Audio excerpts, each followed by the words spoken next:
Hello नमस्कार दोस्तों, ये रिश्ता क्या कहलाता में आप सभी का स्वागत है। आज के एपिसोड में हम दिखेंगे जहाँ पे अबीरा जो होती है वो रूही के चाल पे पानी फेर देती है और वो अपने बच्चे का नाम अशुभ बदलकर दक्ष रख देती है। जब वो बलून रूही को मिलता है तो वो रूही शॉक हो जाती है। तब अबीरा उसे याद दिलाती है कि मैंने तुम्हारी सारी बातें सुन ली थी, मुझे पता था तुम कुछ गड़बड़ करने वाली हो। तभी जब डेकोरेटर वो बलून लेके आए तभी मैं जाके चेक कर ली, उस पर तुमने मेरे बच्चे का नाम अशुभ लिखा। तुम्हें शर्म नहीं है? मैं चाहती तो उस टाइम भी तुम्हें एक्सपोज कर सकती थी, लेकिन मैंने ऐसा नहीं सोचा। मैं घर में ये सब नहीं करना चाहती थी, अपने बच्चे का दिन खराब नहीं करना चाहती थी। फिलहाल के लिए तुम चलो साइड में आओ, मुझे तुमसे कुछ बात करनी। उसके बाद वो रूही का हाथ पकड़ के साइड में लेके जाती, क्योंकि अबीरा को और भी कुछ बोलना रहता है और वो सबके सामने कैसे बोलती।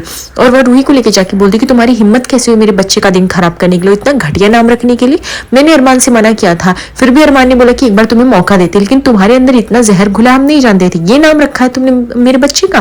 तो उसके बाद रूही बोलती है ऐसा ही है, डेकोरेटर्स को गलत सुन लिया होगा, मैंने तो शुभ रखा था, उसने गलत। तो अबीरा बोलती क्या मैं पागल दिखती हूँ? रूही हम लोग इंडिया में रहते हैं, इंडिया में हिंदी बोली जाती है और हिंदी इतना है कि हमको सबको समझ में आती है। और कोई किसी बच्चे का नाम अशुभ रखेगा तो वो 10 बार कॉल करके पूछेगा और 200 बलून नहीं बना के दे देगा। तुम्हारी घटिया चाल मुझे सब समझ में आती है। तुम्हें जरा भी शर्म नहीं है? एक छोटे बच्चे के साथ ऐसे खिलवाड़ करती हो तुम। कैसी औरत हो, कैसी बन सकती हो तुम ऐसी? तुम एक बात, वो कितना छोटा सा है, इतना नाजुक सा है, वो पंखे को देख के खुश होता है, वो लाइट को देख के खुश होता है। तुम मेरे बच्चे से इतना बदला लेना चाहती हो? आखिर उसने बिगाड़ा क्या है? अरे मैं तो चाहती थी कि तुम्हारे साथ शेयर करो अपना बच्चा, पर शायद तुम ही उसके लायक नहीं। यहाँ पे रूही बोलती तुम उसकी माताश्री बनाना चाहती थी मुझे, अब क्या हुआ अबीरा तुम्हें? अबीरा बोलती है कि बनाना चाहती थी, वही गलती की सबके अगेंस्ट जाके। मुझे नहीं पता तुम्हारे अंदर ममता ही नहीं है। तो यहाँ पे रूही बोलती हाँ नहीं है मेरे अंदर ममता, क्या करोगी तुम लेके? वैसे भी तुमने मेरा सब कुछ छीन लिया है और मुझे तुम्हारे बच्चे में जरा भी दिलचस्पी नहीं है। वैसे भी तुम कौन सी बहुत अच्छी माँ हो, तुम भी तो उसे फीड नहीं कर पाती हो। अगर तुम फीड कर लेती तुम एक अच्छी माँ बन पाती। अबीरा बोलती बहुत बोल चुकी तुम, अगर मेरे बच्चे पे आँच आई ना रूही तो मैं तुम्हें छोड़ूंगी नहीं। तुम्हारी सारी गलतियां मैं माफ की मेरी जिंदगी में, लेकिन मेरे बच्चे के हिस्ट्री में तो मैं तुम्हारी छाया भी नहीं पड़ने दूंगी। उसके साथ कुछ गलत होगा तो मैं ये दुनिया से भी लड़ जाऊंगी। मैं तुम्हारे लिए दुनिया से लड़ती थी और सोचो उसके लिए क्या, मेरा बच्चा ही मेरा दुनिया है, ये बात तुम समझ लो रूही।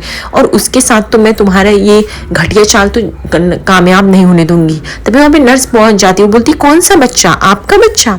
तभी वहाँ पे रोहित फटाक से आ जाता है। वो इस सिचुएशन को संभाल लेता है क्योंकि उसे डर लगा रहता है कि कहीं नर्स या जो होती है वो सच ना बोल दे। इसलिए वो जो है अबीरा और रूही को बोल देता है कि आप लोग को समंदर बुला रहे हैं, आप लोग जाओ यहाँ से जल्दी। भाभी रूही तुम जाओ, तुम्हें माँ बुला रही है। अबीरा भाभी आप जल्दी जाइए, अरमान भैया बुला रहे हो, बीएसपी भी वहाँ अकेला है, जल्दी जाइए। ऐसा कह के वो उन दोनों को भेज देता है किसी तरह। उसके बाद रोहित जो होता है वो नर्स पे भड़कने लगता है। वो बोलते कि तुम्हें ये सब कितनी बार मना कि तुम्हें ये सब बोलने की क्या जरूरत है, तुम्हें क्या चाहिए वो बताओ मैं देता हूँ, लेकिन ये सब फालतू काम मत करो। नर्स बोलती है कि वैसे तो आने जाने का भाड़ा मेरा 150 रुपए है, लेकिन अगर आप मुझे 25 लाख दे दोगे तो मेरा मुंह बंद रहेगा और भाड़ा भी अच्छा चलता रहेगा। उसके बाद रोहित जो होता है वो बोले तुम्हारे अकाउंट में मैंने 50 लाख ट्रांसफर कर दिया, प्लीज मेरा पीछा छोड़ो, मेरे घर पे आना बंद कर दो। तो नर्स जो होती है वो इस चीज का फायदा उठा के बोलती है कि तो अभी के लिए 25 लाख ठीक है, लेकिन बाद में अगर मुझे जरूरत पड़ी तो मैं फिर आती रहूंगी, ठीक है? रोहित बोलता फिलहाल कि तुम यहाँ से जाओ, मुझे कुछ नहीं चाहिए और तुम्हारी चाल तो मैं समझ गया हूँ। उसके बाद रोहित उसे जैसे ही लेके जाते वो अंदर से इतनी खुश रहती, मोबाइल में देख के जा ही रही होती है कि अचानक से वह जो होती है रामू काका से टकरा जाती है और उसके ऊपर कुछ जूस और कॉफी गिर जाते हैं। उसके बाद वो सोचते हैं कि मैं अंदर जाके उसको साफ कर लूँ। उसके बाद रोहित जो होता है बोलता है अंदर जाने की जरूरत नहीं है, वो एक शॉल लपेट देता है, बोलता है तुम फटाक से पहले यहाँ से रवाना हो जाओ। और वह रामू काका को बोलते हैं आप जल्दी से अंदर जाइए।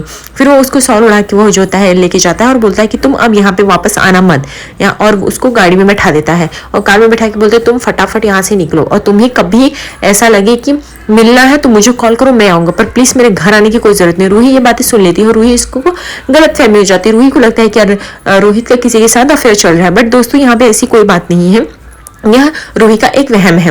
उसके बाद वह रोहित जो होता है उसको अपनी गाड़ी में बैठा के वह सोचता है नर्स को फटाफट ड्रॉप कर दूं, इससे पहले घर में कोई और देखे तो हंगामा हो जाए। रूही पीछे से रोहित चिल्ला रही थी, बट रोहित के कानों तक उसकी आवाज नहीं जाती है। रूही को लग रहा होता है कि आजकल रोहित वैसे भी उससे उखड़ा उखड़ा सा रहता है, फोन छिपाता है, तो शायद उसका अफेयर ही होगा। तभी वो वहाँ पे उसकी मम्मी आ जाती, बड़ी माँ आ जाती। वो बोलती है कि क्या हुआ रोहित? तो वह बताती है कि मैं क्या बताऊँ बड़ी माँ, मुझे ऐसा लग रहा है ना कि रोहित का कहीं तो अफेयर चल रहा है। उसके बाद स्वर्णा उसे डांटने लगती, बोलती कि रूही ऑलरेडी तूने अपने रिश्ते को खिचड़ी बना दिया है, तो प्लीज अब ये सब काम बंद कर दे। तुझे पता है रूही जिस ट्रॉमा से तू गुजर रही, रोहित भी उस ट्रॉमा से गुजरा है, लेकिन वो दिखाता नहीं तो अलग बात है, इसलिए वो थोड़ा सा उखड़ा सा रहता है, थोड़ा सा अलग रहता है। इसका मतलब ये नहीं कि उसका अफेयर चल रहा है। तूने वैसे भी अपने रिश्तों को बहुत खराब कर दिया, अब तेरे ही हाथ में, अगर तू और शक करेगी तो और खराब होगा।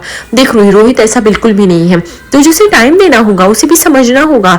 यहाँ पे रूही बोलती नहीं मैं उसे बच्चा नहीं दे पाई ना, इसलिए शायद रोहित अब दूर रहता है, उसको पता है कि अब मैं उसके लायक नहीं हूँ। स्वर्णा बोलती सब तुम फालतू बातें सोच रही हो रूही, अगर ऐसा हो तो रोहित तुम्हारा कभी साथ ही नहीं देता। मैं बोल रही हूँ उसे टाइम दो और फालतू बातें मत सोचना।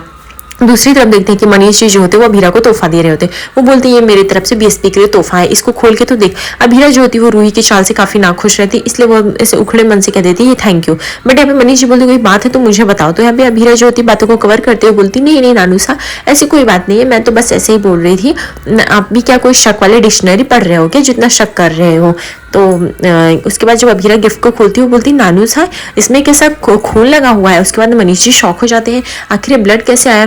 तो मनीष जी कहते रहने दे बेटा, मैं इसको चेंज करा के दूसरा ला के दे दूंगा, तो इतना चिंता मत कर। तो यहाँ पे अभीरा बोलती है अरे पर नानू कोई बात नहीं, इसमें अगर लग भी गया है तो क्या हुआ, मैं इसको लेके जाके साफ कर दूंगी अपने हाथ से ही, इसमें कौन सी बड़ी बात है, ये मेरे लिए बहुत ही स्पेशल गिफ्ट है। उसके बाद हम देखते हैं कि अरमान जो होता है खुश होता है, वो बोलता है अच्छा वो रूही ने बहुत ही अच्छा नाम रखा है। अभीरा मैं तो बहुत खुश हूँ, आखिर रूही ने एक कदम बढ़ा लिया। यहाँ पे अभीरा बोलती है ये सब रूही ने नहीं मैंने नाम दिया है। अरमान बोलता है क्या बोल रही हो तुम। अभीरा बोलती है एकदम सही बोल रही हूँ मैं, वरना रूही ने जो अपने बच्चे को नाम दिया था उससे तो वो जिंदगी भर भी सर उठा के नहीं जी सकता। उसने अशुभ नाम दिया था, फिर वो रूही के सारे कारनामे बताती है अरमान को, कैसे रूही ने डेकोरेटर्स को बुलाया और बलून पे कैसे अशुभ नाम के से 200 बलूनें लगवा दी। वो तो अच्छा हो कि मैंने एन मौके पे सुन लिया और वो हटा दिया। अरमान बोलता है मुझे नहीं पता था कि रूही ऐसे गिर सकती है, अगर उसको नहीं करना था तो ना बोल सकती, पर हाँ क्यों बोली। अभीरा बोली इसीलिए तो हाँ बोले ताकि वो चीज का फायदा उठा के वो हंगामा कर सके और हर चीज को खराब कर सके। अरमान बोलता है मुझे इस बारे में रोहित से बात करनी पड़ेगी, समझाएगा। अभीरा बोलती बार बार तुम्हें रोहित से क्यों बात करनी है, बीएसपी हमारा बच्चा है ना कि उन लोग का बच्चा है। जब देखो तुम्हें हमेशा रूही से बात करनी, रोहित से आखिर क्यों करनी है, मुझे समझ में नहीं आता। उसके बाद देखते हैं कि बीएसपी रोने लगता है, फिर अरमान जो है उसको झूले से उठाने लगता है। फिर यहाँ पे अभीरा बोलती है कि तुम दो मुझे, मैं चुप कराती हूँ। अरमान बोलता है क्यों, मैं भी उसका बाप हूँ, मुझे भी मिलना चाहिए, मुझे भी संभालने आना चाहिए, मैं चुप करा लूंगा उसको। अभीरा बोलती है उसको भूख नहीं लगी इसलिए रो रहा है, उसको तुमने मुझे चिल्लाया इसलिए रो रहा है, क्योंकि बच्चा हर चीज महसूस कर सकता है। तभी विद्या आ जाती बोलती है वो चिल्लाने की वजह से नहीं, उसे भूख लगी है। एक तो तुमने वैसे भी उसको फॉर्मूला पिला पिला के उसका पेट सड़ा दिया, मैंने हींग पानी लाया तुम उधर लगा दो। तो उसके बाद यहाँ पे अभीरा जो थी वो अपसेट हो जाती, बोलती है माँ उसे भूख नहीं लगी है, उसे सिर्फ अकेले की जरूरत है, मैं उसको लेके जा रही हूँ। उसके बाद यहाँ पे विद्या सोचती है कि उसने शायद ज्यादा तो नहीं बोल दिया। लेकिन दूसरी तरफ हम देखते हैं कि रूही जो होती है वो बहुत ही बेचैन सी रहती है, उसको लगता है कि रोहित का कहीं अफेयर चल रहा है वो। और अब रूही सोच रही थी कि मैंने तो अपना बच्चा भी खो दिया, कहीं मैं इस चक्कर में अपना पति भी ना खो दूं, वरना मैं कहाँ जाऊंगी। मैं रोहित को नहीं खोना चाहती, मैं उसका फोन चेक कर लेती हूँ। जैसे ही रूही फोन चेक करती है उस अननोन नंबर पे देखती है कि बहुत सारे कॉल और मैसेजेस हैं बट डिलीट है, इसलिए वो कॉल कर देती है, पूछती है आप कौन करके। तभी वहाँ पे रोहित आ जाता है और फटाक से वो सुनने से पहले ही फोन कट कर देती है। उसके बाद जो होता है रोहित आता है, वो बोलता है कि रोहित तुमने मेरा फोन कहीं देखा क्या। तो रूही बोलती हाँ हाँ मेरे हाथ में ही, मैं ना अपना फोन ढूंढ रही थी इसलिए तुम्हारे फोन से फोन लगा रही थी। उसके बाद रोहित बोलता अच्छा थैंक यू, ये लो तुम्हारा फोन। जब रोहित जाने लगता है तो रूही जो होती है उसे रोक लेती है और उससे बोलती है कि रोहित कोई बात है, कुछ ऐसी परेशान करे तो प्लीज मुझे बताओ। रोहित बोलते तुम ज्यादा सोच रहे हो रूही, ऐसी कोई बात नहीं, कुछ हुआ क्या। तो रूही कुछ नहीं बोलती। दूसरी तरफ हम देखते हैं कि क्रिश को उस लड़की का माउंटेन गर्ल का कॉल आता है, जो कि फिर उसके बाद क्रिश उठाता है, बोलता है हेलो हु इज दिस। तो वो बोलती है कि क्या तुम मुझे नहीं पहचानती। उसके या फिर तुम्हारी खुद की हिंदी कमजोर हो गई। तो वो बोलता है अच्छा सीरी मैं तो तुम्हें जानता हूँ, क्या हुआ। तो और वो बोलती है कि क्या हुआ, तुम इतनी कैसे भूल सकती हो। तो वो बोलता है इतनी नहीं होता इतना होता है। तो वो यहाँ पे सीरी बोलती तुम मुझे ग्रामर टीचर मत बनो, तुम इतना ग्रामर मत सिखाया करो मेरे को यहाँ पे। और तुमको क्या लगे, तुम थोड़े से गुड लुकिंग हो तो बात नहीं करोगे तो चल जाएगा। यहाँ पे कृष्ण बोले गुड लुकिंग, चलो तुमने माना तो गुड लुकिंग, वैसे अच्छा लगा जान के। यहाँ पे सीरी बोली मैंने 3-4 लाइनें बोली, तुम्हें एक ही लाइन क्यों सुनाई दी। यहाँ पे वो बोलता है कि जो काम की चीज रहती है वही सुनाई देती है। यहाँ पे अभीरा जो थी बातें सुन लेती है उनकी डेट पे जाने की, और फिर वो बीएसपी को बोलती सुना बीएसपी चाचू डेट पे जा रहे हैं। उसके बाद जो होता है क्रिस जो होता है शर्मा जाता है और वो फोन फटाफट कट कर देता है। उसके बाद ज्योति अभीरा वहाँ पे जाती, बोलती क्या हुआ धीरज जी, अगर आपको कहीं डेट पे जाना है तो जाओ, बीएसपी चाचू को ऑल द बेस्ट बोल दो, वो कल बहुत बड़े दिन पे जा रहे हैं। और यहाँ पे कृष बोलता है ऐसी कोई बात नहीं है भाभी। अभीरा बोलती है जो भी है अब हम लोगों ने कुछ नहीं सुना, हमें नहीं पता आपकी कोई गर्लफ्रेंड, हमें ये भी नहीं पता आप डेट पे जाओगे, हमें कुछ नहीं पता, हम तो एकदम वो है। उसके बाद कृष बोलता है ठीक है भाभी, दो बीएसपी को मैं थोड़ा सा खिला लेता हूँ। जैसे वो बीएसपी गोदी में देते तभी पीछे से चारू की आवाज आती है कि भाभी मुझे आपकी एक हेल्प चाहिए, अच्छा हुआ आप यहाँ पे मिल गए। अभीरा बोलती क्यों क्या हुआ। बोलती कि मिसेस वर्मा का केस मुझसे अब नहीं संभाला जा रहा है, उन्हें उनकी बेटी की कस्टडी चाहिए किसी भी हाल में, और वो चाहती है उनका केस आप लड़ो क्योंकि आप एक मम्मी और उनके केस को समझोगे, और वो आप पे ही भरोसा करती है। मैंने उन्हें बहुत समझा, उनका केस थोड़ा क्रिटिकल भी है और मुझे लगता है अगर मैं थोड़ा केस लड़ूंगी तो मैं हार जाऊंगी। अब भाभी आप ही उनके केस को संभाल सकते हो। उसके बाद अभीरा बोलती तुम फोन लगा के दो, मैं बात करती हूँ। फिर अभीरा उनसे बात करती है। उसके बाद मिसेस वर्मा रिक्वेस्ट करती है कि आप प्लीज कल आके केस लड़िए, मुझे मेरी बेटी चाहिए, आप भी तो एक माँ है, समझिए इस बात को। अभीरा से रिक्वेस्ट करती है, अभीरा उसको ना नहीं कर पाती। अभीरा बोलती ठीक है मैं वहाँ पे आ जाऊंगी मिसेस वर्मा, आप चिंता मत करिए, मैं 3-4 घंटे के लिए चारों को गाइड कर दूंगी ताकि आप केस जीत सको। उसके बाद यहाँ पीछे से कावेरी जी बातें सुन लेती, वो बोलती नहीं लड़की तुम कहीं नहीं जाओगी। उसके बाद चारू ज्योति बोलती दादी साहब को जाने दीजिए ना, क्योंकि मिसेस वर्मा चाहती है भाभी ही उनका केस लड़े, और वो सब भाभी की ही क्लाइंट है, और मेरा बहुत ही वो हो जाता है ओवरलैप कि मैं अपने क्लाइंट को संभालूं कि भाभी के क्लाइंट को। यहाँ पे दादी साहब बोलती लड़की हमारे फर्म में बहुत सारी काबिल लड़कियां जो कि काम कर सकती, वो केस पे ध्यान देंगे, अभीरा ही क्यों? अभीरा का एक छोटा सा बच्चा है, वो अभी अच्छे से 10-15 दिन का भी नहीं हुआ है, और अभी उसकी ये हालत है, ये लड़की अच्छे से फीड करा नहीं पाती है, घर में ऑलरेडी इतने डिप्रेशन वाले माहौल चल रहे। यहाँ पे चारू फिर से बोलती भाभी को जाने दीजिए ना, तो यहाँ पे कावेरी बोलती मैंने एक बार बोल दिया सो बोल दिया। तो उसी जब देखते हैं कि अभीरा के मन में उथल पुथल मच रही है कि वो आखिर क्या करे, वो आखिर अपना जॉब संभाले या बच्चा संभाले। तभी देखते हैं कि मिसेस वर्मा उसके घर तक पहुंच गई लॉन्ज में, और उसके पैरों पे गिड़गिड़ा रही है, वो उसको यही बोल रही है कि प्लीज आप मेरा केस लड़िए, मुझे मेरी बेटी दिला दीजिए, मैं अपनी बेटी के बिना नहीं सकती, मेरे एक्स हस्बैंड बहुत ही पॉलिटिकल उनका पावर है, वो मेरे बेटी को छीन लेंगे मुझे पता है, लेकिन अगर आप ही एक होप हो, अगर आप केस लड़ोगे तो मुझे अच्छे से पता है कि मुझे मेरी बेटी मिल जाएगी। अभीरा बोलती मैं कैसे, मेरा एक छोटा सा बच्चा है। तभी वो मिसेस वर्मा बोलती कि आप तो एक माँ है, आप समझ सकते अगर आपके बच्चे को कोई छीने तो कैसा लगेगा, तो सोचो मेरी बच्ची तो अब तो छीन ही जाएगी हमेशा के लिए, आप एक मिनट के लिए नहीं बर्दाश्त कर पा रही, मैंने तो अपनी बच्ची को 6 साल साथ रखा, प्लीज आप मेरी मदद करिए। अभीरा ज्योति मिसेस वर्मा की बात सुन के काफी डिस्टर्ब दिखाई देती है, और वो रूम में आ जाती है, और वो बीएसपी को सुला देती है।